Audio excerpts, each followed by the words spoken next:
Ang panahon ng imperyalismo. Sa pasimula ng ika-19 na taon ay naging mahalagang salik ang rebolusyong industriyal sa pag-usbong at paglaganap ng imperyalismo sa iba't ibang bahagi ng mundo.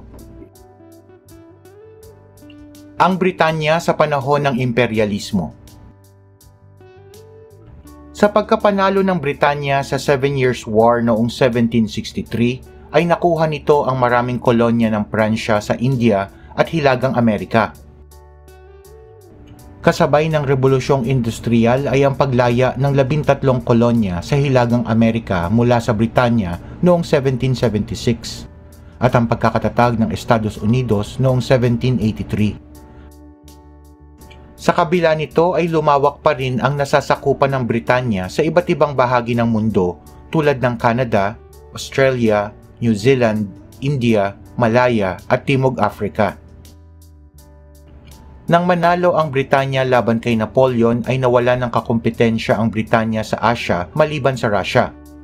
At dahil walang kalaban ng Britanya sa karagatan, ay nagkaroon ng makapangyarihang posisyon sa ekonomiya ng China, Argentina at Siam.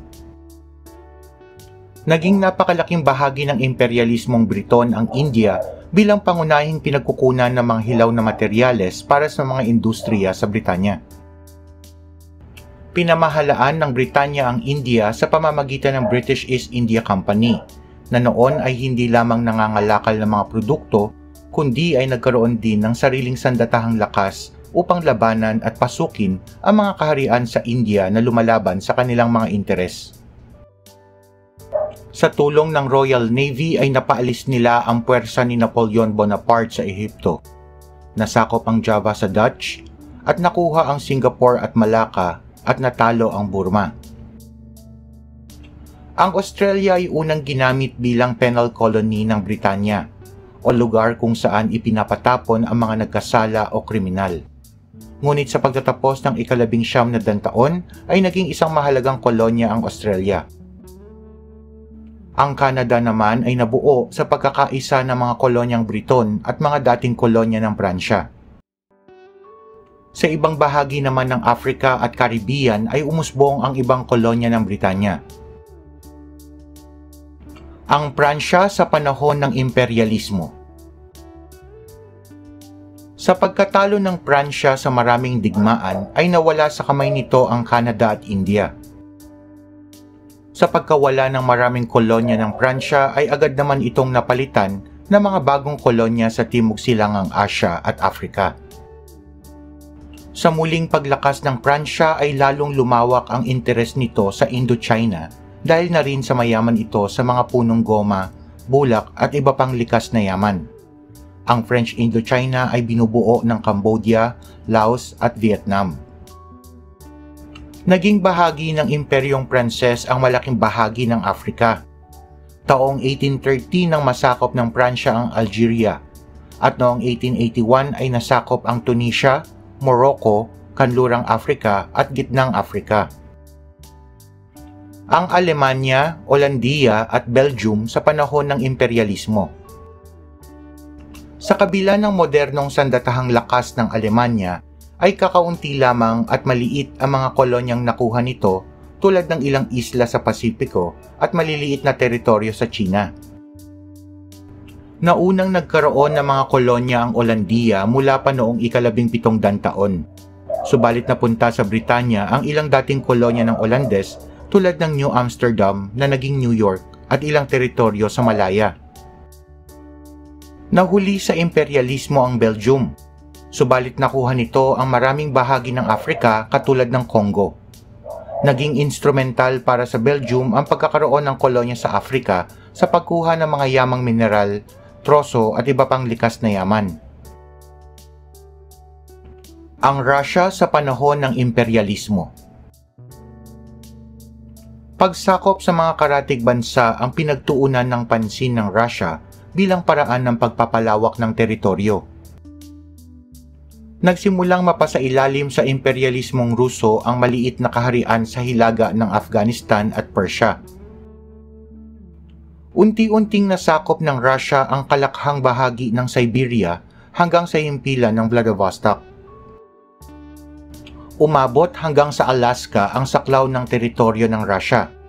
Ngunit dahil sa presensya ng Britanya sa Canada, ay napilitan ang Russia na ibenta ang Alaska sa Estados Unidos upang magsilbing buffer zone. Pinagtuunan din ng pansin ng Russia ang hilagang China at nakisabay sa unti-unting pagsakop at paghati sa humihinang China noong ika-19 na taon. Naganap ang digmaan sa Crimea sa pagitan ng Russia at pinagsamang puwersa ng Britanya, Pransya at Imperyong Ottoman. Ninais ni Emperador Napoleon III na maging protektor ng lahat ng mga Kristiyano sa Imperyong Ottoman, isang interes na ninais din ni Tsar Nicholas I ng Russia.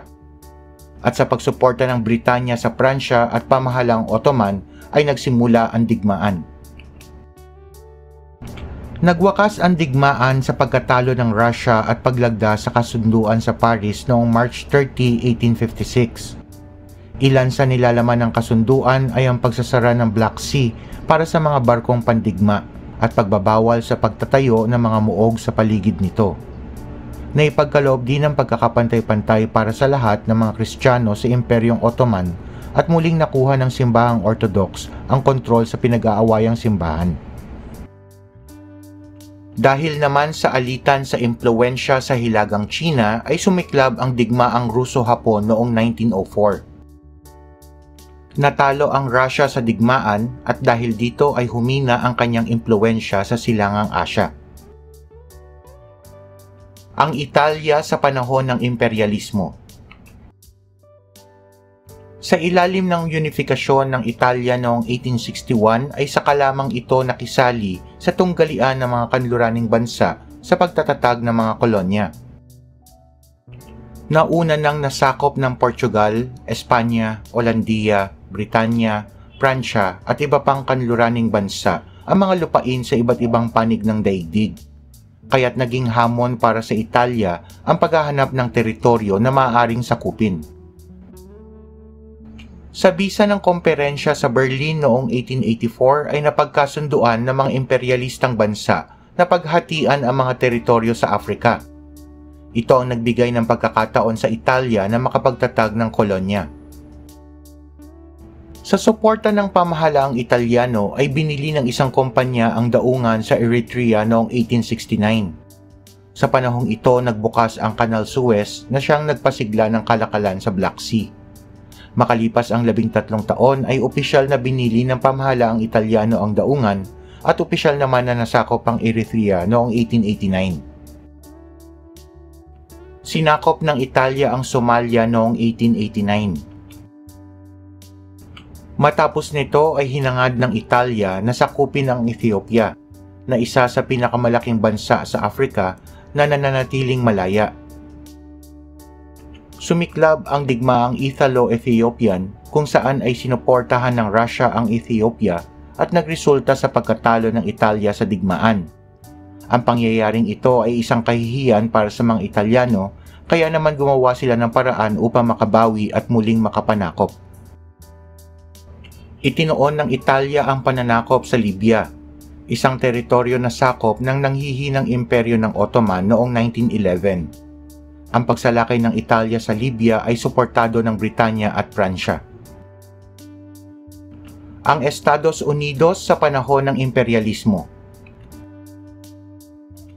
Ang pagnanais ng Estados Unidos na palawakin ang kapangyarihan nito noong huling bahagi ng ika-19 na taon ay bunga ng mabilis na industrialisasyon at modernisasyon. Sa paglago ng kanilang ekonomiya dulot ng Rebolusyong Industrial, ay naging mahalaga para sa kanila ang makahanap ng mga pagkukunan ng likas na yaman upang suportahan ang patuloy na pag-unlad. At magkaroon ng mga bagong teritoryo sa labas ng kanilang bansa na magsisilbing pamilihan ng kanilang mga produkto. Nag-ugat ang imperyalismo ng Estados Unidos sa pagpapalawak ng orihinal na 13 kolonya at sa pagkamit ng mga teritoryo sa kanluran ng bulubunduking Apalachian noong 1783. Sa pagbili ng Louisiana sa mga Pranses noong 1803 ay nakuha ng Estados Unidos ang malawak na lupain sa timog na bahagi ng lambak ng Mississippi. Sinundan ito ng pagkuha sa Florida mula sa Espanya noong 1819 at aneksasyon ng Texas noong 1845. Pagkatapos ng digmaan sa pagitan ng Estados Unidos at Mexico ay nakuha ng Estados Unidos ang mga teritoryong California, Nevada at Utah. Nadagdagan pa ang teritoryo sa pamamagitan ng pagbili sa mga lupaing sakop ng Arizona at New Mexico mula sa bansang Mexico. At pagbili sa Alaska mula sa Russia noong 1867. Bagamat ang mga Briton ang unang nakatuklas sa kaharian ng Hawaii, daang-daang Amerikanong negosyante, manggagawa at misyonero ang nangdayuhan doon. Sa simula ay nagtatag ng plantasyon ng pinya, ngunit sa paglipas ng panahon ay nanaig ang kanilang pagnanais na kontrolin ang pamamahala sa mga isla ng Hawaii. Sunod na nakuha ng Estados Unidos ang Guam at Pilipinas. Ang pagbubukas ng Hapon sa daigdig. Sa kabila ng pagsisikap ng Hapon na mapanatiling sarado ang bansa sa impluwensyang kanluranin, ay napilitan silang buksan itong muli dahil sa pagdating ng mga Amerikano noong July 8, 1853. Sa pamumuno ni Commodore Matthew Perry, lulan ang 4 na malalaking barkong pandigma na armado ng mga kanyon at bitbit ang sulat mula kay Pangulong Millard Fillmore ng Amerika. Layunin ng Amerika na magkaroon ng diplomatikong relasyon at pakikipagkalakalan ang dalawang bansa. March 31, 1854 ay muling bumalik ang puwersang Amerikano sa Hapon, dala ang 9 na barkong pandigma. Tanggap ng shogunato ng Hapon ang katotohanang hindi nila maaaring pigilan ang dominasyon ng mga kanluranin. At napagtibay ang kasunduan sa Kanagawa. Ilan sa nilalaman ng kasunduang ito ay ang pagpapagamit sa Amerika ng ilang daungan kagaya ng Hakodate at Shimoda, at pagbubukas ng isang embahada ng Amerika sa Japan. Ito ang naging hudyat ng pagwawakas ng Sakoku na umiral sa Hapon ng mahigit 200 taon. Matapos ang 2 taon ay sinimulan ng ibang kanluraning bansa gaya ng Britanya, Russia at Olandiya ang pagbuo ng mga kasunduang pang-ekonomiya sa Hapon.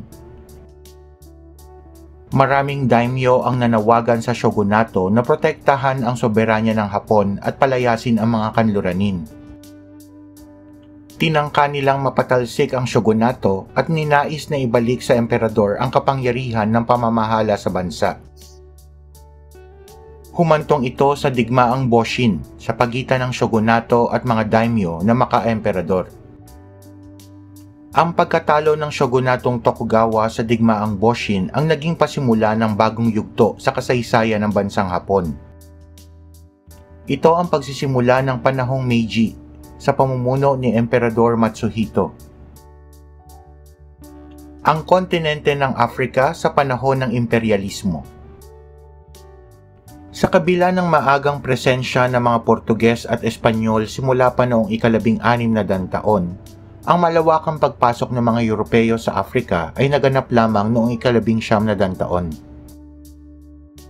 Ang Britanya ay nagtatag ng mga kolonya sa baybayin ng kanlurang Afrika. Ang Pransya ay sa hilaga at kanlurang bahagi ng kontinente. Ang Britanya at Pransya rin ang nanguna sa pagluwas ng mga Afrikanong alipin sa kanilang mga kolonya sa Timog at Hilagang Amerika na tinawag na Transatlantic Slave Trade.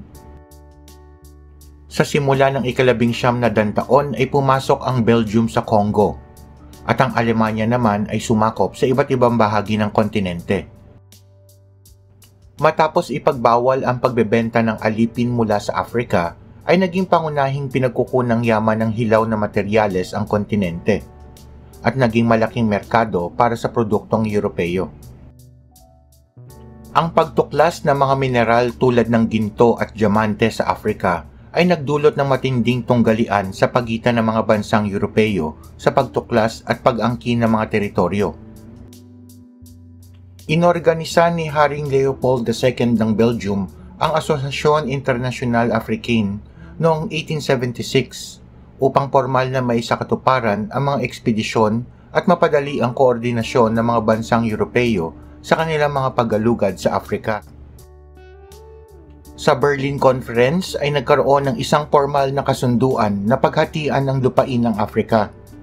Sa kasunduang ito, bawat bansang Europeo ay nagkaroon ng eksklusibong karapatan sa mga rehiyong kanilang inangkin na humantong sa mabilis na kolonisasyon ng kontinente. Nagtatag ang Pransya ng mga kolonya sa kanlurang Afrika, habang ang Britanya naman ay nagsimulang manghimasok sa Gambia, Sierra Leone at Nigeria. Sinakop ng Alemanya ang mga teritoryo sa silangang Afrika. Ang Belgium ay nagtatag ng kolonya sa Congo.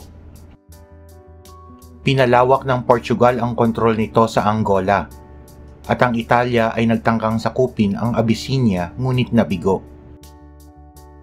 Sa Timog Afrika ay nagkaroon ng tensyon at digmaan sa pagitan ng mga Briton at mga dayuhang Olandes sa Afrika. Natalo ang mga dayuhang Olandes at naging kolonya ng Britanya ang Timog Afrika. Ang pagpapalawak ng impluwensya ng mga Europeo sa kontinente ay nagdulot ng mga labanan sa pagitan ng mga Europeo at mga katutubong Aprikano na nagresulta sa maraming pagkasawi at malaking pagbabagong kultural. Ito rin ay nagdulot ng matinding pagbabago sa istruktura ng lipunan at ekonomiya ng kontinente. Ang panahon ng imperyalismo.